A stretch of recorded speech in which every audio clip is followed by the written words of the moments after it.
In today's video, I'm going to be showcasing yet another last chance at a car that's going to be discontinued soon, the IS300 all-wheel drive. And I've had the luxury of spending the last few weeks driving this car every single day, and there are some things I love about it and some things that I don't love about it. So I'm excited to explore that with you today. I'm Dustin Mason from Performance Lexus in St. Catharines. Make sure you hit like and subscribe for more Lexus related content. Okay, so as I've mentioned, I've spent a lot of time in this car, and there is a few things that I absolutely love about it. One of them right off the hop is when you put your foot on the brake, that start-stop engine. This is the first car that we had in the lineup to do the da-dun, da-dun, da-dun. It's like the heartbeat race of what you're about to experience in driving a car like this. But without further ado, I already have my mirror set up, my drive 1, 2, and 3. It's like the classic Lexus setup for that. It doesn't use like driver profiles or anything like that. So that's already set up. We're just gonna throw it in gear and kind of get right to it. So today we're just driving around. I would like to say it's my home city, but it's not. This is just the city that I live in. It's called Welland. The reason we're filming here tonight is there is some like nice lighting here to film at nighttime, just to get out of the showroom a little bit, change it up a little bit as well. So that's kind of cool. Okay, so one of the things about the IS is the seating position. That for sure is talked about all over the internet, and I'm gonna debunk a couple facts here. Okay, so number one is the hump. So there is a hump below our leg here, my leg, not our leg. It's not in your leg, but below our leg here. I find I'm like the right height. I just go right over top of it. So technically what it is a piece of the mechanical system of the all-wheel drive. So I think it's the transfer case or something like that, or the transmission. And it does have like a little protruding spot. My leg goes right over it. I'm 6'1", I reach right over that sucker. Now I had Krista from work today drive this car. She said she noticed it, like maybe her shoe, I don't know if she was wearing like a sneaker and maybe the shoe like hooked on it as she was getting in or out, I'm not sure. But for me, I always find it to be perfect. And like I've driven a lot of sportier cars that have less room down there. So for me, it works totally fine. In terms of seating position for a taller guy, now this is a 4-door sedan that's actually like a coupe with 4 doors. So, you know, the way that the pillars and stuff might be a little confusing, but I promise it works. A big part of that is where my head is. So technically, if I look all the way to the left, that B pillar is right there. Now, my best friend drove this car on the weekend. He's 6'4", I think. And same thing, he just moved that seat back a little bit. He didn't really find any more blind spots. When you are checking your blind spot, you have a window right there. So I found that to be pretty good. And it's got obviously blind spot monitoring and stuff like that too. So seating position is really good. I will say one of the things that I didn't love about it, for what it's worth, is it is low to the ground. There's no secret there. So getting in and out of it after leg day, not that I have many leg days, is a little bit, you feel it a little bit, that's for sure. When you're rolling out of the car, starting out low and like having to like squat yourself up a little bit higher is noticeable, but it's probably a good thing because I know a lot of us, if you're like me, skip leg day. So you get a little bit extra exercise if that's the case. So those are the two kind of like gripes about it. Couple things I love, and I've said this in like the IS350 video, is the transmission is just, it's so true. It's a 6-speed. Like how many 6-speed transmissions are still out there? And using the paddles to like control it and have like a little bit of fun is a blast. Now, this one doesn't have the piped-in engine noise because it's not the S4, this is the Ultra Luxury. You know, what we hear is actually the intake. I'm just gonna, and it's good. It does need an exhaust, I will say that. If this car had an exhaust, it would just, that V6 could sound so much better. In terms of the ponies under the hood, so yes, it's a 300, so it is still the 3.5 V6, but with less power than the IS350. However, if you've driven one in the past, so let's say the last one you drove was like a 2017 or maybe a 2018 or whatever, they've really tuned this engine transmission combo to feel way peppier than those older models. So even though it doesn't have the 300 horsepower engine, it's just shy of that. It still has lots of get up and go. Traditionally, this engine, you used to have to wind up. And what I mean by that is like the true power came at the top end. Now, I think with the gearing, I find it to be great acceleration even in the city and stuff like that. Once it downshifts, it bucks, as you just saw there. The mechanical driving part is on point. Now, I went with the Ultra Luxury this time. I've never had an Ultra Luxury as a demo. I've always done the F Sports, and I did have a base model ones too. The reason I went with the Ultra Luxury this time, there's actually really two reasons.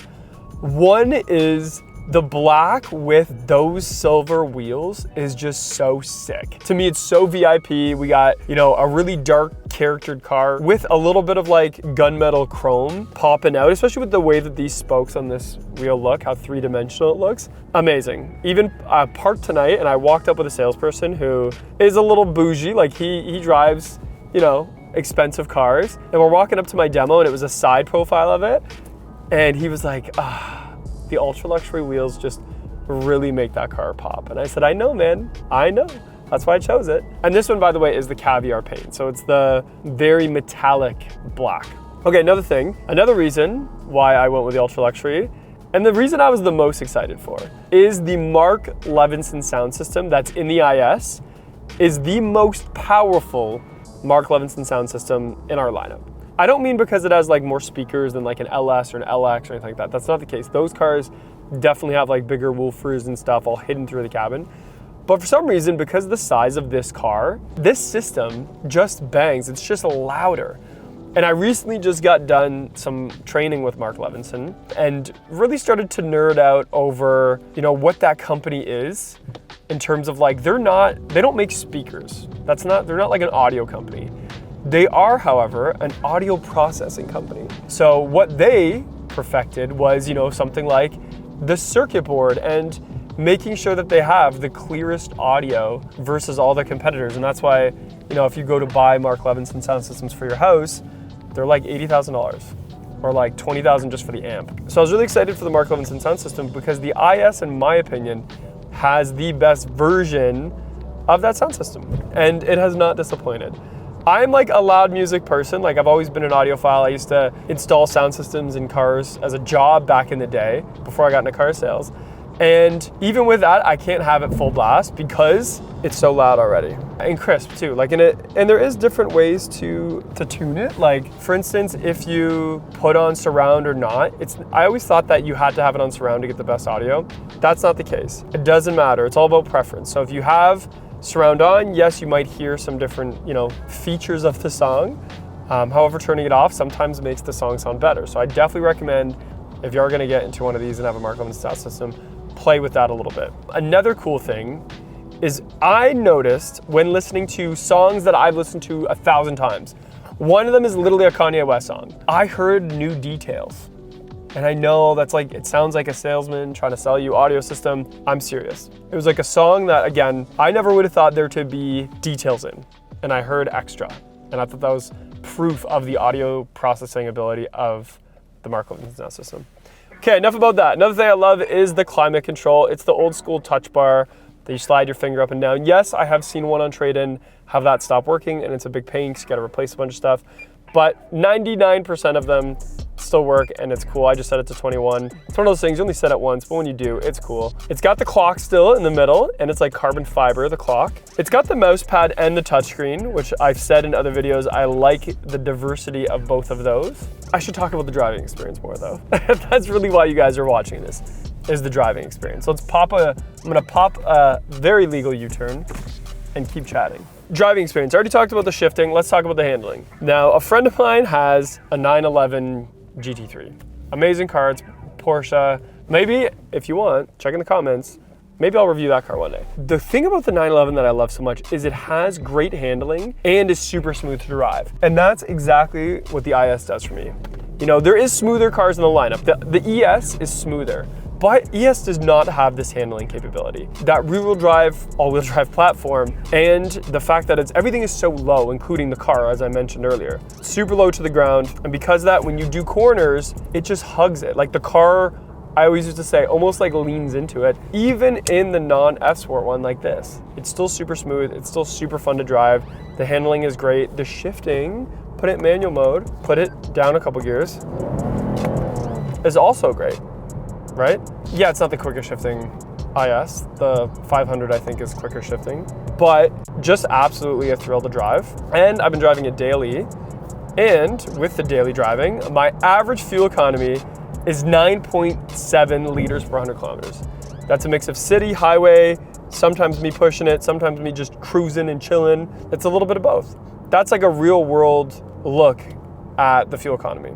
And I find that to be important because it's not the most fuel economy car, let's be honest. There's like NXs and RXs now that get better fuel economy than that. But it's not supposed to. It's getting phased out because of things like that. But I think it's all about the miles per gallon, people. That's what we're really here for. That's the fun. So I have the analog gauge displays, but I always just pop it into like have the kilometers per hour on there and range. I'm at like a full tank right now. It's saying like, I did drive home in this. So maybe like 550 kilometers till empty on a full tank. The Ultra Luxury does have the bird's eye view, which I like.